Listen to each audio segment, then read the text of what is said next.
செந்தில் பாலாஜியின் நீதிமன்ற காவலை ஜனவரி 4ஆம் தேதி வரை நீட்டித்து சென்னை மாவட்ட முதன்மை அமர்வு நீதிமன்றம் உத்தரவிட்டுள்ளது.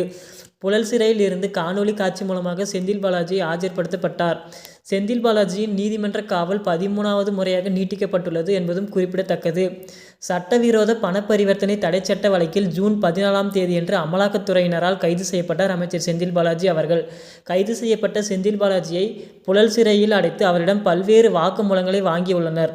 கிட்டத்தட்ட 5 மாத காலமாக ஜாமீனுக்காக பல்வேறு போராட்டங்களை நடத்தி வருகிறார்கள். செந்தில் பாலாஜிக்கு சென்னை உயர்நீதிமன்றத்தில் பலமுறை ஜாமீன் சமர்ப்பித்து கோரிய நிலையில் இவர் என் ஜாமீன் மனுவை தள்ளுபடி செய்தது சென்னை உயர்நீதிமன்றம். அதேபோல டெல்லி உச்சநீதிமன்றத்திலும் இவரின் ஜாமீன் மனுவை தள்ளுபடி செய்தது. இவர் எங்கு சென்றாலும் இவரின் ஜாமீன் மனுவை தள்ளுபடி செய்து கொண்டே இருக்கிறது நீதிமன்றம். புழல் சிறையில் இவர் காலம் தாழ்த்தப்பட்ட வந்த நிலையில் திடீரென இவருக்கு உடல்நலக்குறைவு ஏற்பட்டது. உடனடியாக அரசு ஸ்டான்லி பொது மருத்துவமனையில் இவர் சிகிச்சைக்காக அனுமதிக்கப்பட்டிருந்தார். அங்கு அவருக்கு போதிய வசதி இல்லாததால் டெல்லி உச்சநீதிமன்றத்தில் நாங்கள் தனியார் மருத்துவமனைக்கு செல்கிறோம் என ஒரு வழக்கு தொடரப்பட்டு அதற்கான வாய்ப்பையும் பெற்றுக்கொண்டனர். இவரை காவிரி மருத்துவமனையில் அனுமதிக்கப்பட்டு இதயத்தில் பிரச்சனை இருக்கிறது என்று தெரிந்தவுடன் இதய பைபாஸ் அறுவை சிகிச்சையும் செய்து கொண்டார். இதற்கான இவரின் காலில் இருக்கக்கூடிய நரம்பானதும் அகற்றப்பட்டிருந்தது. பிறகு பூரண குணமடைந்தவுடன் புழல் சிறைக்கு மீண்டும் அடைக்கப்பட்டார் அமைச்சர் செந்தில் பாலாஜி அவர்கள். புழல் சிறையில் அடைக்கப்பட்டிருந்த இவர் திடீரென ஒரு நாள் கட்டிலில் இருந்து கீழே விழுந்து உடல்நலக்குறைவால் பெரும் பாதிப்பு ஏற்பட்டிருக்கிறது. உடனடியாக இவரை சென்னையில் இருக்கக்கூடிய ஓமந்தூரார் பன்னோக்கு அரசு பொது மருத்துவமனையில் சிகிச்சைக்காக அனுமதிக்கப்பட்டிருந்தார். இவருக்கு தனித்தனி மருத்துவ குழுக்களை வைத்து பல்வேறு முறையில் சிகிச்சையை மேற்கொண்டு வந்தனர். சிடி ஸ்கேன், எம்ஆர்ஐ ஸ்கேன் போன்ற பல்வேறு பரிசோதனைகளும் செய்யப்பட்டிருந்தது. அதில் இவருக்கு எக்கச்சக்கமான பிரச்சனைகள் இருக்கிறது என்பதையும் கண்டறிந்தனர்.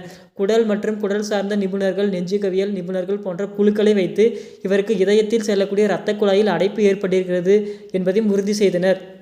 கழுத்துக்கு பின்னால் ஏற்படக்கூடிய வலி, ஜவ்வினால் பாதிப்பு ஏற்பட்டிருக்கிறது என்பதையும் கண்டறிந்தனர்.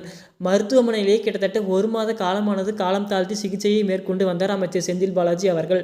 இவ்வளவு பிரச்சனைகள் வைத்துக்கொண்டு மருத்துவ காரணங்களை கொண்டு டெல்லி உச்சநீதிமன்றத்தில் ஜாமீனுக்காக ஜாமீன் மனு சமர்ப்பிக்கப்பட்டிருந்தது.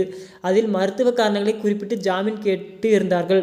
மருத்துவ காரணங்களை கொண்டு இவருக்கு ஜாமீன் வழங்க முடியாது என அந்த நீதிமன்றம் இவரின் ஜாமீன் மனுவை தள்ளுபடி செய்தது. இவர் பூரண குணமடைந்த உடன் மீண்டும் புழல் சிறையில் அடைக்கப்பட்டிருந்தார். இவரின் மருத்துவ காரணங்களை வைத்து எப்படியாவது ஜாமீன் பெற்றுவிட வேண்டும் என பல்வேறு சதித்திட்டங்களை தீட்டி வந்தனர் திமுகவினர். திமுகவினர் சதித்திட்ட வேலையானது செல்லுபடியாகவில்லை. மீண்டும் டெல்லி உச்சநீதிமன்றம் நீங்கள் எந்த நீதிமன்றங்களுக்கு சென்றாலும் மருத்துவ காரணங்களை குறிப்பிடக்கூடாது என ஒரு அதிர்ச்சி தீர்ப்பையும் கூறியது. கீழமை நீதிமன்றங்களிலேயே இதற்கான ஜாமீன் மனுவை நீங்கள் சமர்ப்பிக்கலாம் எனவும் கூறியிருந்தது.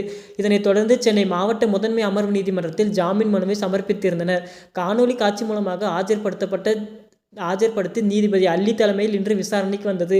இந்த விசாரணையில் செந்தில் பாலாஜியின் நீதிமன்ற காவலை ஜனவரி 4ஆம் தேதி வரை நீட்டித்து சென்னை மாவட்ட முதன்மை அமர்வு நீதிமன்றம் உத்தரவிட்டுள்ளது. மேலும் இந்த விசாரணை ஜனவரி 4ஆம் தேதி சென்னை மாவட்ட முதன்மை அமர்வு நீதிமன்றத்தில் விசாரணைக்கு வரவுள்ளது.